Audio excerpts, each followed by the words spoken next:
Minneapolis, Minnesota. Got half a day with nothing to do. Probably edit a vlog this afternoon. It's too early to check into the hotel. It's noon, 67 degrees. I think it's gonna be 100 today at home in San Antonio. When I left for the airport at 4:30 this morning, it was already like high 80s.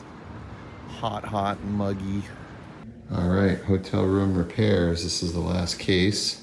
This one, the rubber is intact, but the bearings, that one's got some kind of axle or spacer issue. But both of these are, I think some of the ball bearings fell out. Yeah, super loud rolling around and it's not smooth anymore. I tell you, these new skate wheels are amazing. This upgrade is so worth it. I would recommend doing this even on brand new Pelican Air cases. Just go straight to the inline skate wheel. It's much smoother ride running through the airports and sidewalks. Run through of my lighting and 2 camera kit for this travel show. So I'm on the road for basically 6 weeks. Now, I do have some breaks. A couple times I fly home for like a extended weekend, or I'm resetting in California with 1 and 2 days off a few times. So I've essentially packed 8 days of clothing for myself. I think I got 3 pair of pants, 2 pairs of shorts, swim trunks, and then a pair of sweatpants for the gym. I think I only have like 3 or 4 buttoned ups, and the rest are just black t-shirts because I didn't want to bring a personal luggage item with clothing. I just tried to nest my clothes into Pelicans. So I got 3 16-15s, each of which is at or below 50 pounds for simplicity, because there's 3 of us traveling for most of these legs, and I can hand off cases to other crew members and we can just check as standard baggage. We're doing a lot of Southwest with 2 free bags included. So that's the 50 pounds. And then just media takes time. Like, you got to get in the special services line to check in. Often we wrap on our chute and go straight to the airport, so it can get a little tight on the bag check side. So I don't want to be in the special line doing media bags if I can avoid it. With that said, this first case, get some of these older, newer bags. I put my panels, sandbags, XLR cables, just random bits nested into each one. Specific to each case, I have 1 Shimura, 3 different size 5-in-1 reflectors, and then 3 Lowell travel stands. That's 50 pounds. This next case is actually 51.5 pounds. I'm a little over. Put too many t-shirts in here and added my gym shoes. So I'm gonna have to scatter these over to, I think this one was actually like 46. The other thing is I weigh them all at home and I put gaff on the ends of each so that I know how much weight I get to work with. So I can certainly add more personal items to this case and keep it under 50. So let's just do that right now. We've got room. We'll move my shoes over. Okay, so this is my tripod case. So I've got a Sockler 15 SP fluid head. It's wrapped in a towel right here. I should switch that to a gray towel just so it matches. This is some industrial carpet I bought for lining my van. I just cut a strip the right length and I wrap the sticks, Sockler sticks, in that, and then I just nest the handle, and also the boom pole is in a fold of the carpet so nothing gets gouged. And then these are like shoe bags that have got, like, I think that's socks and t-shirts. This feels like sandbags and XLR cables, 3 Lowell stands, and that is 50 pounds, whereas 51.5, but with the shoes moved, and you know what, I'll move one of these bags in a bit and get myself compliant. Here is the camera case. So this is just personal clothing for 8 days, and then even though I may not go home in 8 days, I'll do laundry every 7 to 8 days. So here's the Burano body. I've got this stripped down. I'm traveling with just the touch screen Burano body, and I've got a Sockler touch and go plate mated directly on the bottom, and then 1 E-mount 50 mil. I need to tape these lens caps, and that is it. We're doing all the interviews on a 50 mil. I've been doing these packages for this awards show the same way for many years, so we want all the nominees to look the same, so I'm not like visually biasing one nominee over another. And then I'm carrying an OC monitor as a backup in case something happens to the Burano touchscreen. And my son 3D printed these monitor covers for me for each, which have worked out excellent. This is more clothing and pants, golf pants, DJI smart controller. I got the drone right there. I'm carrying a scale, so as I reconfigure, I can reweigh my cases. This is all chargers. And then my carry-on has got toiletries. I thinned down. Our first week I traveled with 4 gold mounts, but realized that I can get by with 3. So 3 gold mounts, and then all the other lithium batteries for all my devices. Also, last year I traveled with 2 Ronin batteries, but I only need 1 per day, so I charge everything at night after shoot days. So I got 2 drone batteries, 1 Ronin battery, and then this is an air blower in case I get dust on the lens or the sensor. FX3 with a 24-70 that runs on the gimbal for all the B-roll. And then this is all cards, card readers, a couple small chargers. And in the top flap here is a tablet for the monitor and control app. And I've got my MacBook in there and some sunglasses. And then also in this case is the DJI kit, which is really just for vlogging and backup audio. A set of Bluetooth headphones, so I got something to listen to when flying, airline pillow, personal toiletry items, reusable water bottle. Per usual, they had reserved a conference room for us, and it was terrible. Didn't have a view, bunch of broken furniture, immovable table, not a good angle anywhere. So we were able to convince them that this common area out in the center of the office bullpen would be okay to shoot, and there weren't any workers on the perimeter.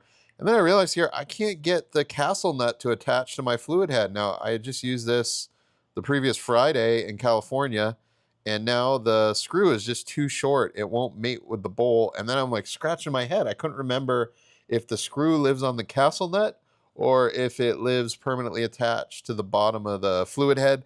I've got 4 Sackler heads, and one of them is the inverse of the other 3. I think it's the 20P is different than all my newer SB models. All my heads are older models, no longer made, but this is an SB line. And thinning down the kit, I removed some of my tools to get everything under 50 pounds, and then I looked at my crescent wrench. I'm like, I don't need an adjustable wrench for this show, just a couple T-handles and 2 screwdrivers. I should be good. Well, it appears that screw got threaded all the way in, probably from vibration and impact on the airplane, and so I can't back it out. I even tried squeezing it with like a #1 spring clamp or pinching the hex nut in the lid of a Pelican case, but I just couldn't get a good purchase on it to loosen it. And we're in a building that's essentially empty. Everybody works from home the last 5 years. So I handed it off to our building contact who, this building didn't even have front reception or security. We got escorted over from a different building in the campus. So anyway, I found our contact. I handed off the castle net. I'm like, I am super desperate here. If there's any way you can find someone that's got an adjustable wrench and can just unscrew this for me. So they were gone for about 20 minutes. I continued to set up without, and my thinking was, well, worst case scenario, I'll just set the fluid head and camera in the bowl and keep my hands on the camera for the duration of the interview. They came through for me about a minute before our subject walked in.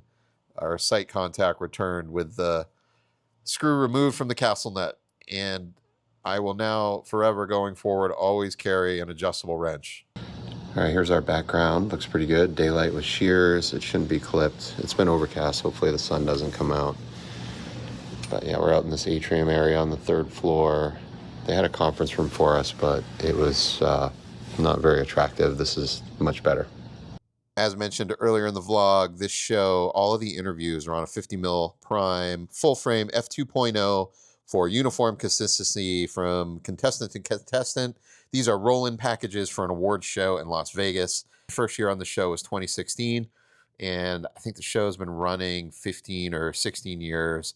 The original DP was one of my mentors, Dan Donnelly, who passed away in 2016. Good guy. He also taught cinematography and video production as kind of a little side gig at Saddleback Community College in Orange County, California. Dan was a character, and he covered the O.J. Simpson trials back in the day, made a fortune doing live shots and outside the courtroom coverage.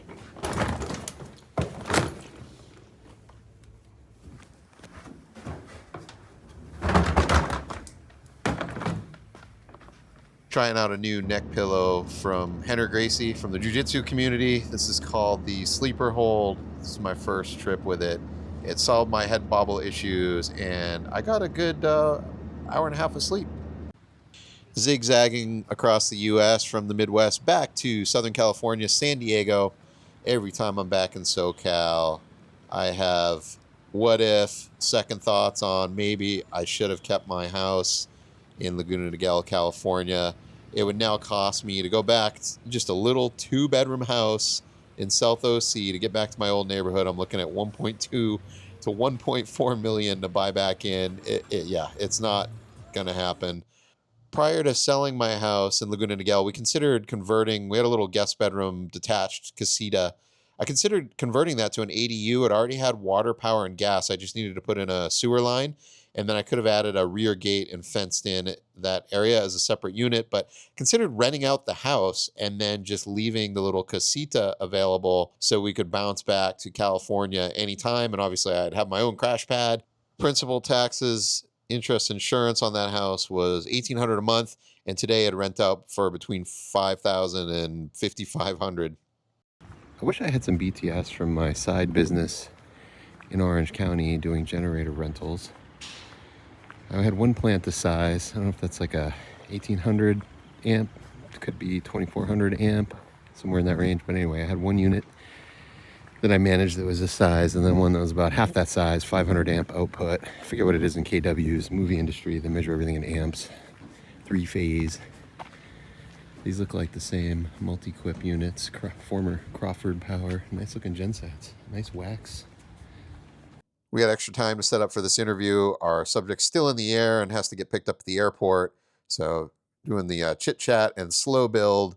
And I'm also several interviews in now on this show. So I've got the look figured out and can walk into a room and see the options and basically visualize and know this is where I need to land sticks. That's where the chair is going to be. This one's better looking left versus looking right.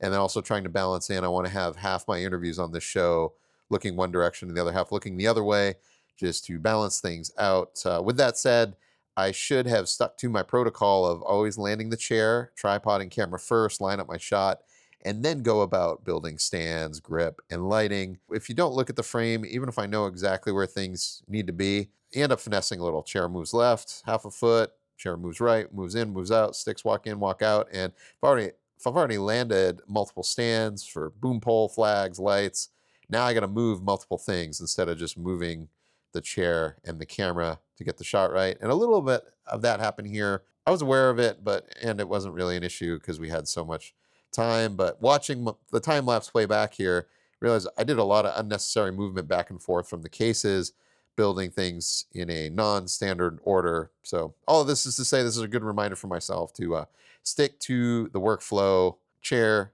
camera, sticks, get someone in the chair, line up the shot, what I'm doing right now, and then deal with figuring out how to light it.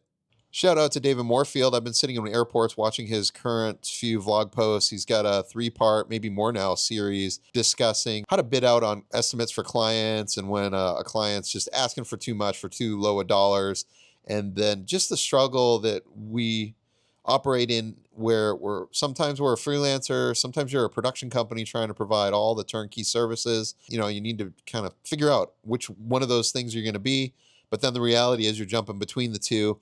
And I got thinking, well, this is my career evolution now. As I was a labor-only freelancer, then I was a partner at a production company with a staff of 13 people on payroll and a lease, retainer clients, one-off 6-figure shoots, $1 million annual accounts, like been there, done all of that, made great money for some years. I don't want anything to do with any of that production stuff, company operations anymore. That got me thinking, there's not really 2 places you can operate. There's a third piece in addition to production company or freelancer.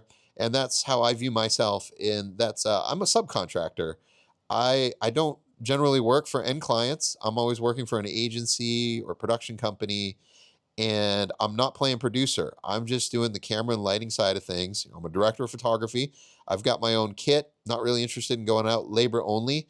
And I don't need to get on a production company's payroll. I'm already on payroll. I'm a W-2 employee of my own operation. To use the building and construction analogy, The production company is the general contractor, and I'm like the framing subcontractor or the plumbing subcontractor. I have my little specialty, my vertical, camera and lighting. I operate as DP, and that's all I need to do these years. I've got enough momentum and I get enough referrals from existing clients, and the majority of my work, like this client's a good example. It goes back to my early 20s when I was first starting out and assisting for another DP. And the eternal question is, how many more years is what I do going to be relevant, and how do I adapt? Well, this room was the best option, and frame this based on having the blue artwork and the 2 monitors in the background. But unfortunately, we may not be able to get an image up on the monitors. We're gonna pull up, like, I don't know, some logos, artwork, something. It's some weird WebEx only based system, conferencing system. I don't know. They're trying to get someone from the building that can make it go. At this point in the show, we've executed every interview with 1 light and multiple flags or silks. Sometimes it's black neg. On the right is dual purpose. That is flagging down lights that are coming in through the hallway from hitting the subject on the fill side. And then the black side's facing subject that's also acting as a little bit of negative fill to give me some ratio coming off the Shimira. I'm trying to have consistent fall off on each person's face across the continuity of this whole project. And then there's the overhead white. Our subject here had a bit of a receding hairline, so I wanted some uniform, no specular hot spots on his head. And then it's also dual purpose flagging the overhead conference room lighting from hitting the subject, which I left on because it was interesting architectural lighting, and I intentionally have the camera a little bit low and looking up so that it's an element in the background. Flying home to Texas with the sleeper hold installed. I think I got in at 11:30 p.m. local time. I was able to get maybe 45 minutes to an hour's nap on the plane. No neck pain, no head bobbling, snug and comfortable, not overly tight. No like hot spots digging in on my head or forehead. I'm a fan. I paid full price, not a sponsored piece. Sleeper hold. I think it's a brilliant product. And if you fly a lot, it's worth maybe trying it out.